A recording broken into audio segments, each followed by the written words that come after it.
তুমি কি করো? সমাজসেবা বলতে পারেন। তার মানে বেকার? জি, বলতে পারেন বেকার। তোমার বাবা কি করেন? একজন সরকারি কর্মকর্তা। তুমি কিভাবে ভাবলে তোমার মতন একটা ছেলের সাথে আমি আমার মেয়ে তৃণার বিয়ে দেব? কিছুই করে না, বেকার। আমার বাবা একজন সাধারণ মানুষ। আমার অ্যাকাউন্টে যে টাকা আছে চোখে দেখা তো দূরের, কল্পনাও করতে পারো না। আমার যে লেভেল, তোমার লেভেল দুটা কখনোই এক না। আমার লেভেল হচ্ছে 5 তলা আর তোমার গাছতলা।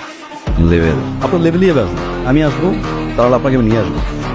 5 তলা গাছতলা সমান করে দিব। আমি ইনকাম ট্যাক্স অফিস থেকে এসেছি। সাইগো লেভেল করছিলেন না? আজকেও দেখি আপনার লেভেল ট্রাকে কি বলছিলাম ঠিকঠাক ভাবে লেভেলে চলে আসবে।